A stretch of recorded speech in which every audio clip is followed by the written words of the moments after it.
طبیعت منطقه رشت خیلی زیبا است. دره‌های کمراب، یسمن و هوید بهترین جای‌های استراحتی حسابیده می‌شوند. در ناحیه رشت چنین ذخیره‌های طبیعی به مانند انگشت، آلومینی، مرمر موجودند که در کون نظر ایلاق شروع یسمن استخراج کرده می‌شوند که در جمهوری با حرارت سوزان بی‌نظیر حسابیده می‌شوند. از جمله در رشت چشمه‌های معدنی موجودند که تبابت شونده حسابیده می‌شوند.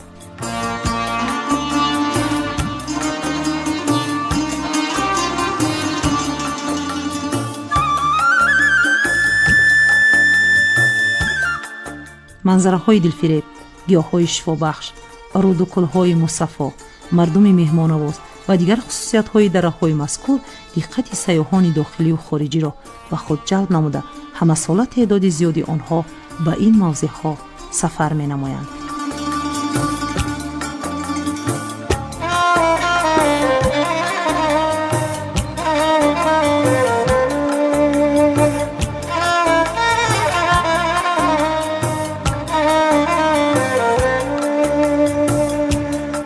در حدود دهات هوید سیاحان با نشانه‌های زمین لرزه بزرگ سال 1949 که ناحیه هوید را به تمام نیست نمود شناس می‌شوند. دره‌های یسمن، نظر ایلاق و شور جای‌های تماشاباب و شکارگاه‌های موافقند. دره شورگی از سرگاه تا آخرش 21 کیلومتر را تشکیل می‌نماید.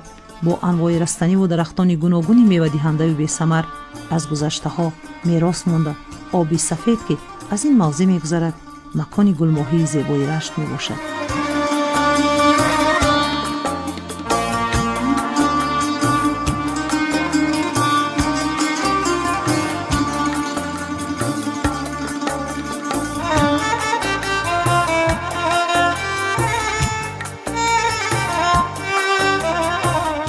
در این موضع کندنی های زیادی فایده‌ناک در سینه کوهی که در دره پیازی جایگیر است نهفتند.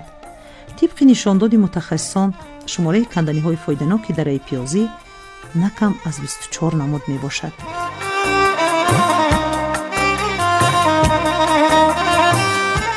به خاطر شهیدان زمین لرزه در درآمدگاه هوید یادگاری تاریخی مجسمه مادر ساخته شده است.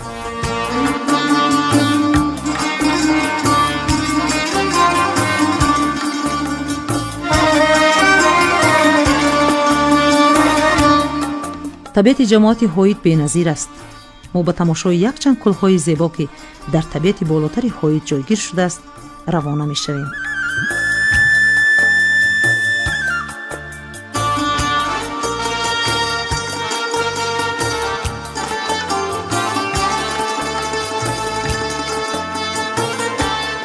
در راه ما از این طبیعت دلفریب حتما به وجه می‌آییم. اگرچه راه کمی دشوارگذر هم باشد ما خستگی را احساس نمی کنیم.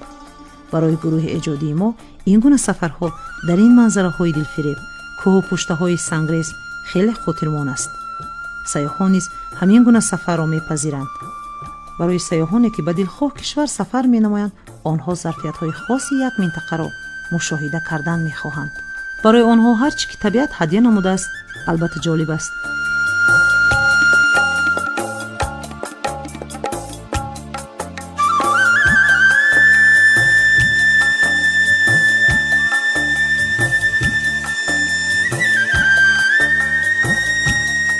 گلوگیاهای شفابخش دیار در این کوه و پشته ها و دشت و دمن خیلی زیاد می رویند. اگر این موسم را خوب استفاده ببریم، گلوگیاهای شفابخش را جمع آوری نموده با توصیه گیاهشناسان استفاده نماییم، یقین به دردهای خویش دوا می یابیم.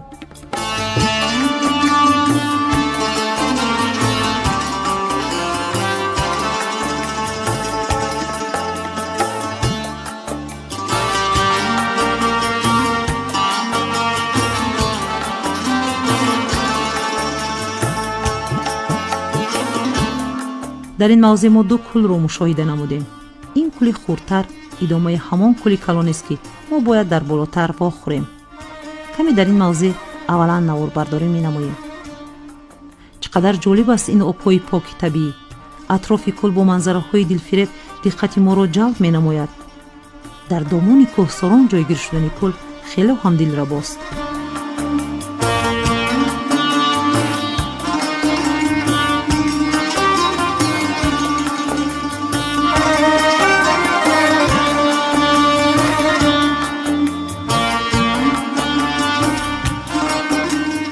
бо ин ҳама зебоӣ дар атрофи кӯл мо гаштугузори аспҳоро дидем, ки назди оби равон миёни сабзазорон чӣ қадар мусаввараи зебои рассомро ба хотир меорад. мусаввирон тахайюли бои хешро истифода мебаранд, кӯшиш менамоянд, ки ин манзараро ба тасвир диҳанд.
қадар хуш аст бинандагони азиз мавзее, ки онҷо албатта ҳамин гуна кӯлҳо ҷойгир шуданд ва ин албатта аз ҳамон ганҷҳо, неъматҳои бебаҳои сарзамини биштосои мо, албатта Тоҷикистони азиз аст. Барои расидан ба ҳамин мавзее, ки онҷо кӯле бо номи Кӯли Калон мавҷуд аст, албатта дар минтақаи Ҳоид, мо аз маркази ноҳияи Рашт тахминан 70 километр роҳро албатта тариқи нақлиётҳои махсусе, ки имконияти роҳ рафтанашон дар ҳамин гуна кӯҳ пуштаҳо муҳайё аст, тай намудем.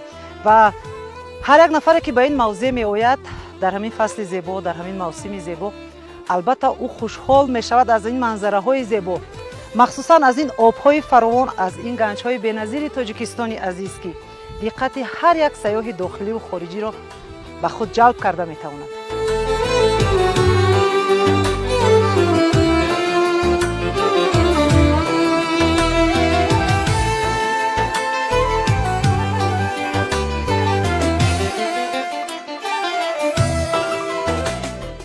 тамошои Кӯли Калон дар мавзеи Ҳоид хеле арзиши баланди табиӣ дорад. мо чӣ қадар хушҳолем, ки ба ин ҷо сафар намудем. Кӯли Калон оби софи чашмаро дорад, ки аз кӯҳсорони баланд ба ин ҷо ҳамроҳ мешавад. ин чашма оби софу мусаффои кӯҳсорони атрофи Ҳоид аст. ин кӯл дар баландии 1700 метр аз сатҳи баҳр ҷойгир шудааст. ин зебоиҳоро ҳар як сайёҳ аз наздик бояд бубинад. дар хатсайри сайёҳии ноҳияи Рашт ин кӯлҳо ҷо дода шуданд ва ҳар меҳмони дохиливу хориҷӣ аз ин зебоиҳо метавонад истифода бубарад.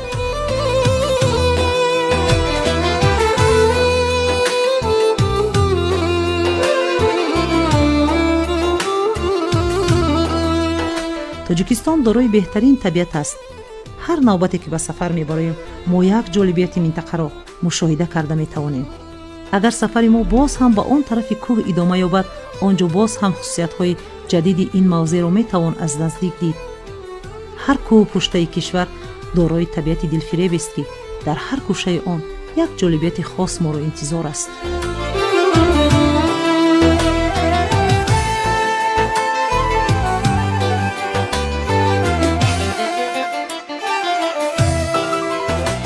сарзамини бемисл аст Тоҷикистон.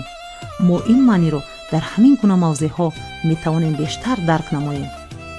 қалби моро шодию фараҳ фаро мегирад. мо дар ин гӯша бо ифтихор қадам мезанем, аз обу хоки меҳан шукр мегӯем. дилбохтаи ин табиат, шефтаи ин сарзамин мегардем. обу хоки поки аҷдодӣ ин қадар ба кас азиз аст, ки меҳри моро ба ҳама мавҷудот бештар мегардонад. мо дар ҳамин гуна мавзеъҳо сухан аз ватан мегӯем. муҳаббати поки мо, садоқати бепоёни мо ба ватан, ба Тоҷикистони маҳбуб беохир аст. ин ишқ از هر وقت زیادتر در قلب ما جوش می‌زند.